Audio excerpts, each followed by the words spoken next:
현재 비트코인은 잠시 후퇴했던 올해 1월 5천만 원대랑 비슷한 데이터들로 나오고 있습니다. 비트코인을 사신다면 다른 때가 아닌 이럴 때가 기회들임을 깨달으셔야 합니다.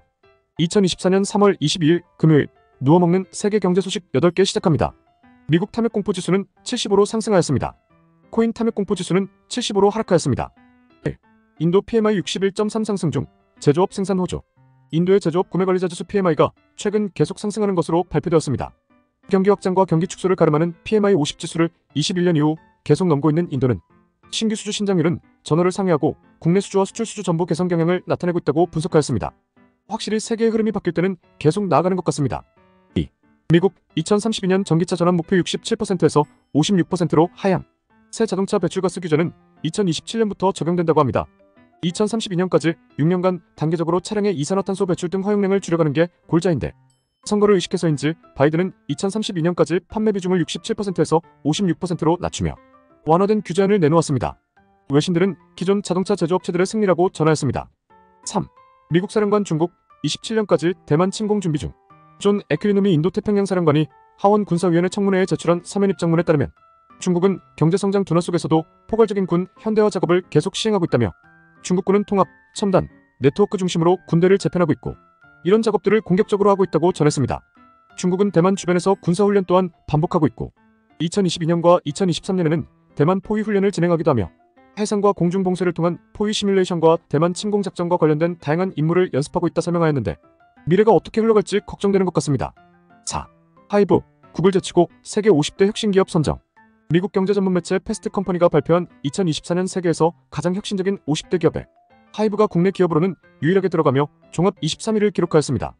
1위는 엔비디아고 구글은 30위인데 구글을 제친 기록이 되었습니다.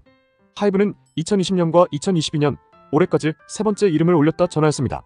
올해는 제조, 건강, 기후, 에너지, 인공지능 등 58개 분야 606개 기업이 호명되었는데 세계의 흐름을 볼 수 있는 대목인 것 같으니 생각해보시는 것도 좋을 것 같습니다. 5. 스위스 선제금리 인하, 글로벌 피벗 분위기. 스위스 국립은행이 기준금리를 연 1.5%로 0.25%포인트 전격 인하하였습니다. 이번 FOMC에서 연준이 올해 말까지 3번가량 금리를 내릴 것임을 시사하며 전문가들은 미국이 6월 금리 인하를 시작할 것으로 보고 있는데 해당 내역을 기정사실화하며 선제적으로 스위스가 인하한 것으로 보고 있다 전하였습니다. 이런 상황이 맞다면 한국은행도 7월에 기준금리를 낮출 가능성이 높다고 전문가들은 말하고 있습니다. 6. 에너지난, 기후위기의 유럽 원전 유턴, 원전 정상회의.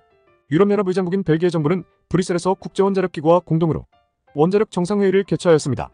유럽에서 원자력에만 초점을 둔 정상급 회의가 열린 건 이번이 처음이라며 탈원전에 앞장섰던 이전과 달리 우르줄라 폰데어라이엔 EU 집행위원장은 원전의 가동을 연장하는 것은 청정에너지원을 대규모로 확보하기 위한 가장 저렴한 방법이라며 탄소순 배출량 0을 향한 가성비 좋은 경로를 마련하는 데 도움이 될 수 있다고 주장하였습니다. 러시아 국영기업인 로사톰은 세계 최대 핵연료 공급 업체이자 원자로 수출 기업이며 미국과 유럽의 노후화한 원전 대부분이 러시아산 농축 우라늄을 원료로 사용하고 있어 공급망 다각화 준비가 재빨리 필요하다고 전하였습니다. 참고로 대표적인 우라늄 ETF는 URA이며 가장 많은 지분을 들고 있는 곳은 미국의 카메코 우라늄 회사입니다. 한번 분석해보시는 것도 좋을 것 같습니다. 7.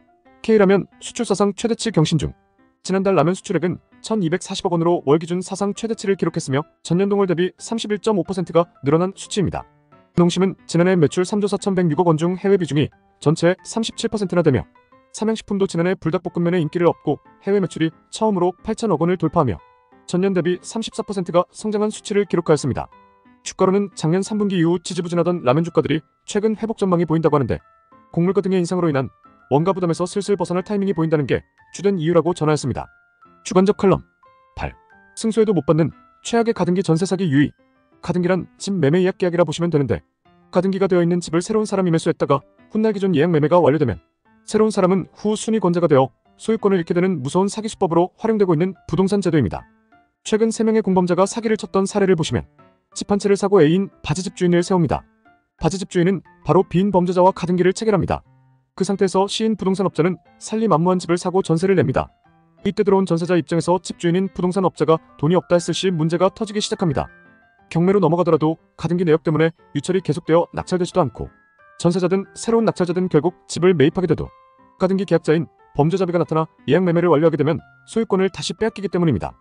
가등기는 신청자가 철회하지 않으면 10년이나 유효하며 세입자가 소송으로 가등기 말소를 하려면 전세 사기꾼들이 부당한 목적으로 가등기를 했다는 것을 스스로 입증해 내야 한다고 합니다. 법의 사각지대를 본인이 증명 못해내면 당하라 식의 국가 운영체제는 법을 옳게 만들지 못한 국가가 잘못이란 근본적 생각 자체가 없다는 것으로 느껴져 씁쓸해지는 것 같습니다. 오늘의 한 줄. 2017년 JP모건 회장은 비트코인은 사기이며 트레이딩하는 사람들은 다 자르겠다고 말합니다. 그 말에 당시 비트코인 가격은 24%나 빠지는데 그 주말 유럽에서 가장 많은 비트코인을 담은 펀드사는 모건 스탠리와 JP모건이었습니다. 무서운 건 이것이 합법이라는 것입니다. 현재 비트코인은 잠시 후퇴했던 올해 1월 5천만 원대랑 비슷한 데이터들로 나오고 있습니다. 비트코인을 사신다면 다른 때가 아닌 이럴 때가 기회될 임을 깨달으셔야 합니다. 아닌 분들은 당연히 아예 사지도 마셔야 하고 남이 말은 절대 믿으시면 안 됩니다. 매일 누워 먹는 경제 소식을 듣고 싶으시다면 구독, 좋아요 부탁드리겠습니다. 감사합니다.